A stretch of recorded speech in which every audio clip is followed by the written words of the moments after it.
Friends, ఇప్పుడున్న కాలంలో కూడా ప్రపంచంలో ఏదో ఒక మూల ప్రతిరోజు ఏదో ఒక రూపంలో ఏదో ఒక విధంగా మతపరమైన గొడవలు చెలరేగుతానే ఉన్నాయి. అయితే ఫ్రెండ్స్, ఇప్పుడు ప్రపంచంలో ఎక్కువ మంది ఆచరిస్తున్న క్రిస్టియానిటీ అలానే ఇస్లామిక్ రిలీజియన్స్ ఏర్పడడానికి మొదటగా పునాది ఎక్కడ పడింది? అసలు ఒకప్పుడు ప్రపంచంలో ఎక్కువ సంఖ్యలో ఉన్న జుడాయిజం మతం నుండి ఈ ఇస్లామిక్ అలానే క్రిస్టియన్ మతాలు ఎలా ఆవిర్భవించాయి? అసలు అబ్రహం ఎవరు? ఎందుకని అతన్ని ఈ మూడు మతాల యొక్క మూల పురుషుడు అని అంటారు? ఇదంతా మనం క్లియర్గా తెలుసుకోవాలి అంటే మనం చరిత్రలోకి వెళ్ళాలి. అసలు ప్రపంచంలో క్రిస్టియానిటీ, జుడాయిజం అలానే ఇస్లాం అనే ఈ మూడు ముఖ్యమైన ఈ మతాలు మొదలవడానికి కారణం అబ్రహం. ఈ వ్యక్తి వలనే జుడాయిజం, క్రిస్టియానిటీ అలానే ఇస్లాం మతం ఏర్పడడానికి మొదటిగా పునాదులు పడ్డాయి. ఒక వ్యక్తి చరిత్రగా మొదలైన ఈ మూడు మతాలే అబ్రమిక్ రిలీజియన్స్గా నేటికి పిలువబడుతున్నాయి. ఈ అబ్రహం గురించి జుడాయిజం యొక్క పవిత్ర గ్రంథాలైన తనాక్, తోరా అనే గ్రంథాలలోనే కాకుండా బైబుల్ అలానే ఇస్లాం యొక్క పవిత్ర గ్రంథమైన ఖురాన్లో కూడా క్లియర్గా ప్రస్తావించడం జరిగింది. మీకు అర్థమయ్యేలాగా ఒక్క మాటలో చెప్పాలంటే జుడాయిజం, క్రిస్టియానిటీ అలానే ఇస్లాం యొక్క పునాదులు ఒకటే అయినా వాటి యొక్క అసలు సిసలైన సారాంశం, ప్రాంతాల విభేదాలు, వాటిలోని కొన్ని పాత్రలు మారిపోవడం వల్ల చరిత్ర ముక్కలై మూడు మతాలుగా విడిపోయింది. అయితే తనాక్ బైబుల్ ప్రకారం ఒకరోజు అబ్రహంతో దేవుడు ఈ విధంగా అంటాడు, నువ్వు ఉంటున్న నీ స్వదేశాన్ని విడిచిపెట్టి నేను చూపించిన ప్రదేశానికి వెళ్ళమని అబ్రహంకి దేవుడు కలలో ఆదేశిస్తాడు. అలా దేవుడి ఆజ్ఞ ప్రకారం అబ్రహం తను నివసిస్తున్న ఇజ్రాయిల్ దేశం నుండి అప్పుడు పిలువబడే కెనాన్ అనే ఒక దేశానికి తన భార్య అయిన సారాని తీసుకొని వెళ్ళిపోతాడు. దీంతో ఈ రిలీజియన్స్ యొక్క చరిత్రకి పునాది మొదలవుతుంది. అయితే ఈ మూడు పవిత్ర గ్రంథాల ప్రకారం అబ్రహంకి ఇద్దరు భార్యలు ఉండేవారు. వారి పేర్లు సారా, హగారో. ఈ ఇద్దరి ద్వారా అప్పుడు అతనికి ఇద్దరు కుమారులు పుడతారు. హగారా ద్వారా జన్మించిన పెద్ద కుమారుడు ఇస్మాయిల్ అయితే తన భార్య సారా ద్వారా పుట్టిన రెండవ కుమారుడు ఐజాక్. అయితే ఇక్కడ ప్రాబ్లం ఏమిటంటే తనాక్, తోరా అలానే బైబుల్ ప్రకారం మనం తీసుకుంటే అబ్రహం యొక్క స్వభావాన్ని పరీక్షించాలి అనుకున్న దేవుడు ఒకరోజు అబ్రహంతో ఐజాక్ అయినా నీ రెండవ కుమారుణ్ణి బలివ్వమని ఆదేశిస్తాడు. అప్పుడు అబ్రహం మరో మాట మాట్లాడకుండా దేవుడు తనతో చెప్పినట్లుగానే తన కుమారుడు ఐజాక్ వద్దకు వెళ్ళి బలివ్వడానికి సిద్ధపడి తన కొడుకుపై కత్తి ఎత్తగానే అప్పుడు దేవుడు వెంటనే తనని చంపొద్దు అని అబ్రహంని ఆపుతాడు. దీంతో తనపై ఇంత నమ్మకం చూపించి తన కొడుకుని కూడా బలివ్వడానికి వెనకాడని అబ్రహంని మెచ్చుకొని అబ్రహంని దేవుడు అప్పుడు ఫాదర్ ఆఫ్ ఫెయిత్ గా, అంటే విశ్వాసానికి మూల పురుషుడిగా దేవుడు అతన్ని స్థాపించాడు అని ఈ మూడు మతాల యొక్క ఈ మూడు పవిత్రమైన గ్రంథాలు చెబుతున్నాయి. అయితే ఇక్కడే అసలు సమస్య మొదలవుతుంది. అదేమిటంటే జుడాయిజం, క్రిస్టియానిటీ మతాల వాళ్ళు ఈ సంఘటన అనేది నిజంగానే ఎగ్జాక్ట్గా అప్పుడు జరిగిందని నమ్ముతారు. కానీ ఇస్లాం మత గ్రంథమైన ఖురాన్ మాత్రం అబ్రహం దేవుని ఆజ్ఞ ప్రకారం అప్పుడు తన కుమారుణ్ణి బలివ్వబోయిన సంఘటన వాస్తవమే, కానీ అబ్రహం అప్పుడు బలివ్వబోయింది ఐజాక్ని కాదు అని తన మొదటి కుమారుడైన ఇస్మాయిల్ అని ఇస్లాం చెప్తుంది. దీంతో ఈ ఒక్క వాదనతో చరిత్రలో చీలిక ఏర్పడి ఐజాక్తో ఏర్పడిన జనరేషన్ అంతా జుడాయిజం, క్రిస్టియానిటీని అనుసరిస్తే ఇస్మాయిల్తో ఏర్పడిన జనరేషన్ అనేది ఇస్లాంని అనుసరిస్తుంది. అయితే క్రిస్టియానిటీ జుడాయిజం నుండి ఎందుకు సపరేట్ అవ్వాల్సి వచ్చింది అంటే మొదట్లో జుడాయిజం మతం మాత్రమే ఉండేది. దీనిని అబ్రహం స్థాపించాడు. అయితే ఈ మతాన్ని అనుసరిస్తున్న ప్రజల్ని కాపాడడానికి మోసెస్ అనే ఒక ప్రవక్తని దేవుడు పంపిస్తాడు అని నమ్ముతారు. అలానే వాళ్ళు మనుషుల్ని దేవుళ్ళుగా చూడడం తప్పు అని, మనుషుల్ని కేవలం ప్రవక్తలుగా మాత్రమే చూడాలని ఈ జుడాయిజం మతంలో చెబుతారు. అలానే వాళ్ళని భవిష్యత్తులో పాలించడానికి దేవుడి కుమారుడు భూమి మీదకి వస్తాడని నమ్ముతారు. అంటే ఆయన భూమి మీదకి వచ్చిన వెంటనే రాజుగా భూమి మీద ఉన్న ప్రజలందరినీ పరిపాలిస్తాడని జుడాయిజం మతాన్ని అనుసరిస్తున్న యోధులంతా ఎదురు చూసేవారు. కానీ అదే జుడాయిజం మతంలో పుట్టిన మేరీ అనే ఒక పవిత్రమైన స్త్రీకి జీసస్ పుడతాడు.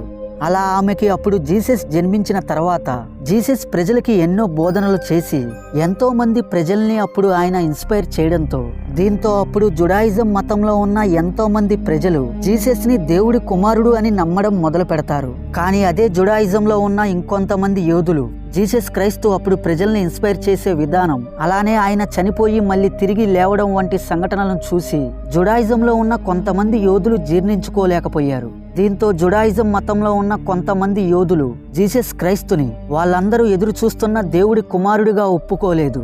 దీంతో ఈ ఒక్క కారణం వల్లే జుడాయిజం మతంలో విభేదాలు ఏర్పడి జీసస్ క్రైస్తుని దేవుడి కుమారుడిగా అంగీకరించిన వారంతా క్రిస్టియానిటీగా ఏర్పడితే జీసస్ క్రైస్తుని దేవుడి కుమారుడిగా అంగీకరించని యోధులంతా జుడాయిజం మతంలోనే ఉండిపోయారు. ఫ్రెండ్స్, ఈ విధంగా అప్పుడు జుడాయిజం అనే ఒక రిలీజియన్ క్రిస్టియానిటీగా ఇప్పుడు మనం చూస్తున్న క్రైస్తవ మతంగా అప్పుడు అలా ఆవిర్భవించింది. ఇంకా ఇస్లామిక్ విషయానికి వస్తే అబ్రహం అప్పుడు బలివ్వబోయింది ఐజాక్ను కాదు అని, ఇస్మాయిల్ అని ఒకే ఒక్క కారణంతో అది ఒక కొత్త మతంగా ఆవిర్భవించడానికి పునాది అనేది దానికి అలా పడిందని చెప్పుకోవచ్చు. ఇస్లాంలో మొహమ్మద్ని చివరి ప్రవక్తగా భావిస్తారు. అలానే ఇస్లాం అనేది జీసస్ని ఒక ప్రవక్తగా భావిస్తుంది, కానీ దేవుడి కుమారుడుగా ఒప్పుకోదు. సో ఈ కారణం వల్ల కూడా జీసస్ క్రైస్తుని కేవలం ఒక మెసెంజర్ అని నమ్మే ఇస్లాంకి అలానే జుడాయిజంకి చాలా దగ్గర పోలిక ఏర్పడింది. అంటే ఇంచుమించుగా 450 BC కాలంలో రచించడం ప్రారంభమైన జుడాయిజంలోని యోధుల పవిత్ర గ్రంథమైన తనాక్ లాంటి గ్రంథమే కొన్ని మార్పులు చేర్పులతో 16 ADలో అరేబియాలోని మక్కా ప్రాంతంలో మొహమ్మదు ప్రవక్త గారికి గ్యాబ్రియల్ అనే ఒక దేవదూత ద్వారా అల్లా పంపించారు అని చెబుతారు. ఆ గ్రంథమే ఖురాన్ అని ముస్లింల నమ్మకం. అయితే ఈ 3 మతాల యొక్క ఈ 3 పవిత్ర గ్రంథాల టైం పీరియడ్ ని గనక ఒకసారి చూస్తే జుడాయిజంలోని యోధుల పవిత్ర గ్రంథమైన తనాక్ అలానే తోరాని 450 BCలో ప్రచురించడం ప్రారంభించబడితే బైబిల్ని 50 ADలో ప్రచురించడం ప్రారంభించబడింది. అయితే ఖురాన్ మాత్రం వీటన్నిటికన్నా లేటుగా 7th century ADలో రాయబడినట్లుగా చరిత్ర చెబుతుంది. అయితే ఈ 3 మతాలు పేరుకి వేరైనా ఈ మతాల్లో బోధించే సిద్ధాంతాలు మాత్రం ఆల్మోస్ట్ చాలా దగ్గరగా ఉంటాయి. ఇంకా క్లియర్గా మీకు అర్థమయ్యేలాగా చెప్పాలంటే పేరుకు వేరువేరుగా సిద్ధాంతాలని బోధిస్తున్న ఈ 3 మతాల యొక్క ఈ 3 పవిత్ర గ్రంథాల యొక్క సారాంశం మాత్రం ఒక్కటేనని చెప్పుకోవచ్చు. ఎందుకంటే ఈ 3 మతాల్లో చాలా ఇంపార్టెంట్ అయిన చాలా సిమిలర్గా ఉన్న విషయాలు ఏమిటంటే oneness of god, angels, prophets and peace concepts. వీటి పట్టి చూస్తే ఈ 3 మతాలు కూడా దేవుడు ఒక్కడే, ఆయనే ఈ సృష్టిని సృష్టించాడు అని బోధిస్తున్నాయి. ఇంకా ఈ 3 మతాల యొక్క ఈ 3 పవిత్ర గ్రంథాల్లో ఉన్న ఇంకా మరింత దగ్గరగా ఉన్న ఇంకో టాపిక్ ఏమిటంటే ప్రవక్తలు అలానే దేవదూతలు. ఇంచుమించు ఈ 3 గ్రంథాలలో కూడా ప్రవక్తల గురించి అలానే దేవదూతల గురించి ఒకేలాగా చెప్పడం జరిగింది. అంటే భగవంతుడు వారి ద్వారా మనుషులతో తరతరాలుగా ఎలా సంబోధిస్తున్నాడో ఈ 3 మతాల యొక్క ఈ 3 పవిత్రమైన గ్రంథాలలో ఇంచుమించు ఒకేలాగా ప్రస్తావించడం జరిగింది. అంతేకాదు మనిషిని మంచి వైపు దేవుడు ప్రేరేపిస్తుంటే సాతాను చెడువైపు మనిషిని తిప్పి దైవానికి దూరం చేస్తున్నాడు అనే విషయాల్ని కూడా ఈ 3 మత గ్రంథాల్లో ఇంచుమించు ఒకేలాగా ప్రస్తావించడం జరిగింది. అంతేకాదు జుడాయిజం యొక్క పవిత్ర గ్రంథమైన తనాక్ అలానే క్రిస్టియానిటీ యొక్క పవిత్ర గ్రంథమైన బైబుల్లో ఈ రెండింటిలో కూడా కామన్ గా ప్రస్తావించబడిన వ్యక్తులు ఎవరంటే Abraham, Isaac, Ismail, king Solomon, Jacob అలానే జీసస్ గురించి కూడా ఖురాన్లో కూడా ప్రస్తావించబడింది.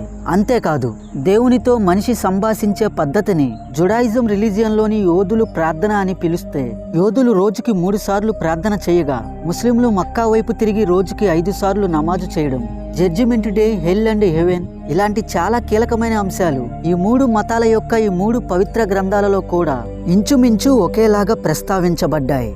ఇంకా మనం మెస్సయ్య కాన్సెప్ట్కి వస్తే జుడాయిజం మతాన్ని అనుసరిస్తున్న యోధులు వాళ్ళని పరిపాలించబోయే రాజు రాబోతున్నాడు అని చెబుతుంటే క్రైస్తవులు మాత్రం ఆ మెస్సయ్య ఎవరో కాదు, జీసస్ క్రైస్తే మానవుడిగా భూమి మీద పుట్టి పరలోకానికి వెళ్లి మళ్ళీ తిరిగి ప్రపంచాన్ని పరిపాలించడానికి రాజుగా రాబోతున్నాడు అని బలంగా నమ్ముతారు. ఇంకా ఇస్లాం మతంలో కూడా తమ మెస్సయ్య ఎండు చివర్లో అంటే కలియుగం చివర్లో వస్తాడని నమ్మకంతో ఎదురు చూస్తున్నారు. అంతేకాదు ఈ 3 మతాల యొక్క ఆహారపు అలవాట్లు కూడా చాలా దగ్గరగానే ఉంటాయి. అలానే ఇక్కడ మరో ముఖ్యమైన విషయం ఏమిటంటే ఏంజల్స్ ని పూజించకూడదు అనే నిబంధన కూడా, అంటే దేవదూతల్ని పూజించకూడదు అనే నిబంధన కూడా ఈ 3 మతాల యొక్క ఈ 3 పవిత్రమైన గ్రంథాలలో ఇంచుమించు ఒకేలాగా చెప్పడం జరిగింది.